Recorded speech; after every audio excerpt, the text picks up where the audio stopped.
Assalamualaikum warahmatullahi wabarakatuh. Perkenalkan kami dari kelompok 1 kelas MN 18G, mata kuliah psikologi bisnis. Kami akan presentasikan tentang perdagangan internasional. Yang pertama saya akan membacakan nama anggota kelompok.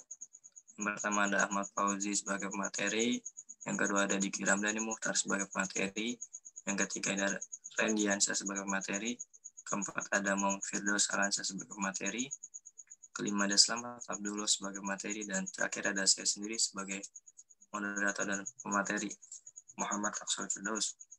Untuk mempersingkat waktu, kita masuk ke materi yang pertama yang akan dijelaskan oleh Muhammad Randy Hansa.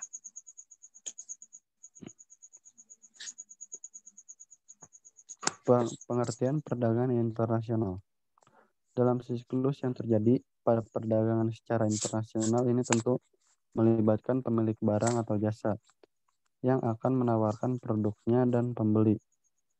Namun, transaksi yang dilakukan tentu berdasarkan prosedur yang berlaku secara internasional. Misalnya saja ekspor investasi yang dilakukan negara dengan mendirikan pabrik di luar negerinya.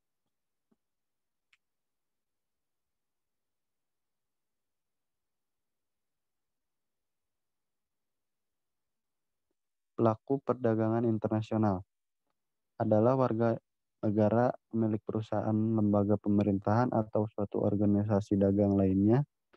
Suatu masyarakat dalam negara tertentu membutuhkan barang atau jasa yang tidak ada di negaranya. Yang dengan adanya perdagangan antar negara tentu memperlancar pemenuhan kebutuhan untuk masing-masing warga negara yang melakukan perdagangan ini atas dasar kebutuhan dan saling menguntungkan kedua belah pihak. Tentunya, perdagangan antar negara ini sangat membantu dan bermanfaat bagi negara yang membutuhkan barang atau jasa tertentu, pemenuhan kebutuhannya. Dan bagi negara yang menawarkan barang serta jasa juga mendapatkan keuntungan secara finansial dari negara lain. Terima kasih kepada Muhammad Randy Hansa. Selanjutnya akan diterangkan oleh Ahmad Fauzi. Selanjutnya ada teori perdagangan internasional. Ada dua hal yang perlu dipahami sebagai teori yang mendasari perdagangan secara internasional, yaitu teori tentang keunggulan mutlak dan teori keunggulan komparatif dengan penjelasan berikut. Yang pertama ada teori keunggulan mutlak. Pada teori keunggulan mutlak dijelaskan bahwa perdagangan secara internasional akan memberikan keuntungan pada suatu negara dengan syarat negara yang melakukan produksi menetapkan harga lebih rendah dan dibandingkan dengan harga yang telah ditetapkan di negara lain. Misalnya, produksi negara A membutuhkan 5 sabun per jam, sementara itu di negara B 2 sabun per jam. Kemudian untuk sampo, negara A memproduksi 3 sampo per jam dan negara B 7 sampo per jam. Kenapa terjadi demikian? Karena di negara A terjadi efektivitas serta efisiensi produksi sabun, berbeda dengan negara B yang kurang efektif. Begitupun sebaliknya untuk sampo negara B lebih efektif. Dengan adanya perbedaan produksi dan efektivitas antar negara, maka bisa dilakukan pertukaran perdagangan secara internasional, yaitu dengan negara A membeli sampo negara B dan negara B membeli sabun dari negara A. Akan terjadi keuntungan untuk dua negara jika negara A menjual sabun dan negara B menjual sampo. Yang kedua ada teori keunggulan komparatif. Adanya teori keunggulan komparatif yaitu suatu negara tidak mempunyai keunggulan secara mutlak pada produksi barang. Pada suatu negara bisa melakukan perdagangan secara internasional, yaitu memilih barang yang paling efektif dan efisien untuk proses produksi. Pada contoh ini misalnya, bahwa di negara A memproduksi sabun bisa 5 sabun per jam, sementara di negara B hanya 2 sabun per jam. Kemudian untuk sampo, negara A untuk sampo bisa menghasilkan 2 sampo per jam dan negara B 2 sampo per jam. Bisa dikatakan sama-sama memiliki efisiensi. Namun di negara A, bahan baku sampo lebih mahal, jadi negara B tetap dianggap efisien dalam produksi. Maka dengan kejadian tersebut, bisa dilakukan pertukaran perdagangan dengan negara A memproduksi sabun, sementara itu negara B memproduksi sampo, sehingga menjadi efektif dan efisien dalam produksi dan penjualan internasional guna mendapatkan keuntungan. Terima kasih kepada Ahmad Fauzi. Selanjutnya akan diterangkan oleh Selamat Abdullah.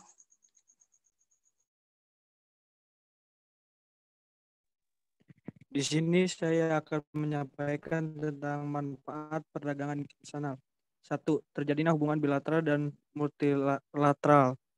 Hubungan bilateral yaitu hubungan yang dilakukan antara dua negara, tentunya saling menguntungkan perdagangan secara internasional. Sementara itu, multilateral merupakan kerjasama antara berbagai negara tanpa adanya batas wilayah, sehingga jangkauannya bisa luas dan seluruh dunia. Yang kedua, itu saling bantu secara cepat. Dengan adanya perdagangan secara internasional, tentu terjadinya efisiensi dan efektivitas suatu negara atau jasa antara negara.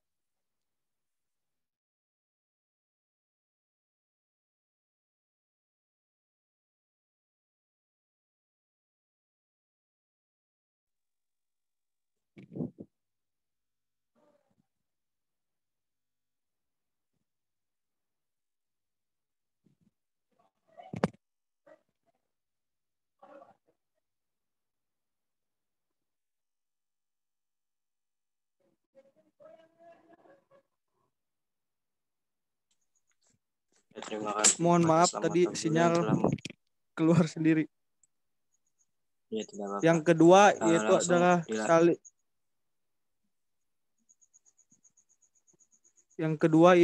saling bantu secara cepat. Dengan adanya perdagangan secara internasional, tentu terjadi efisiensi dan efektivitas suatu barang atau jasa antara negara, sehingga bisa saling membantu memenuhi kebutuhan.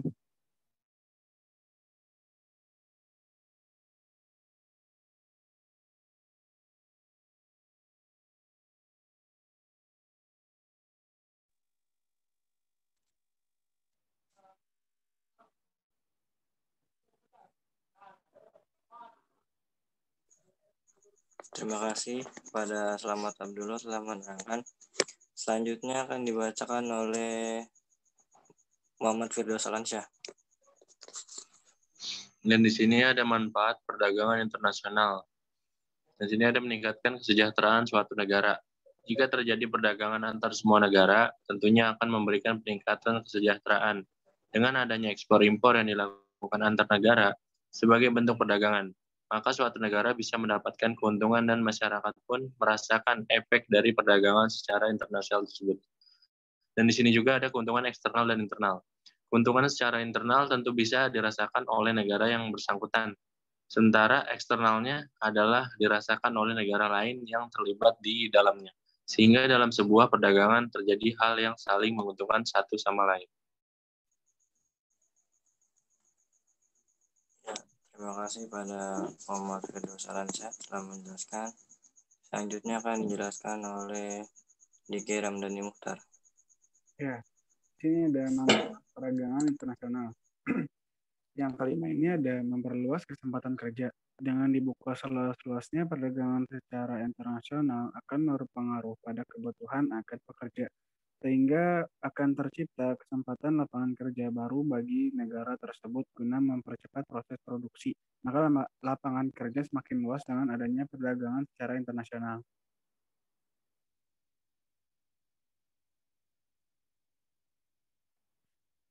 Dan di sini ada tujuannya, tujuan perdagangan internasional. Tujuan perdagangan internasional yang pertama itu adapun tujuan dari perdagangan internasional adalah sebagai berikut: memperluas pasar dan meningkatkan produksi, meningkatkan devisa negara melalui kegiatan ekspor ke negara lain, meningkatkan pertumbuhan secara ekonomi, menstabilkan harga barang, dan menyerap banyak tenaga kerja. Melakukan transfer teknologi modern untuk membantu meningkatkan efisiensi dalam proses produksi, mendorong terbentuknya sumber daya manusia semakin mahir, terampil, dan unggul untuk mengikuti perkembangan teknologi. Terima kasih Diki Ramdhani Mukhtar menerangkan selanjutnya akan dijelaskan oleh saya. Ya, di sini ada jenis-jenis perdagangan internasional. Yang pertama ekspor. Ekspor merupakan suatu proses perdagangan barang atau komoditas dari dalam negeri ke luar negeri. Ekspor juga merupakan salah satu proses bisnis yang penting karena menghasilkan banyak keuntungan dan peluang bisnis negara asal komoditas tersebut. Kedua ada barter. Barter merupakan penjualan dengan cara pengiriman barang ke luar negeri untuk ditukarkan langsung dengan barang yang dibutuhkan dalam negeri. Barter terdapat beberapa jenis seperti direct barter, switch barter, counter purchase, dan buyback barter. Konsinyasi. Konsinyasi merupakan penjualan dengan pengiriman barang. Pada konsinyasi belum ada pembeli tertentu di luar negeri. Penjualannya dapat dilakukan melalui pasar bebas atau bursa dagang dengan cara dilelang. Selanjutnya yang kelima itu adalah keempat, ada package deal. Package deal merupakan kegiatan perdagangan yang dilakukan guna memperoleh produksi suatu negara. Perdagangan ini dilakukan dengan mengadakan perjanjian dengan agreement dengan salah satu negara. Isi perjanjian itu berupa ketetapan jumlah barang akan diekspor ke negara lain atau diimpor ke negara tertentu. Kelima ada border crossing. Perdagangan ini terjadi bagi negara yang saling berbatasan satu sama lain dengan hal tertentu. Tujuan perdagangan ini adalah untuk memudahkan penduduk di negeri yang berbatasan mengalami kemudahan dan kebebasan dalam berinteraksi. Perdagangan dapat terjadi dengan cara se-border atau lintas batas laut, overland border atau over darat. Ya, cukup sekian presentasi dari kelompok kami. Kurang lebihnya mohon maaf. Wassalamualaikum warahmatullahi wabarakatuh. Waalaikumsalam. Waalaikumsalam warahmatullahi wabarakatuh.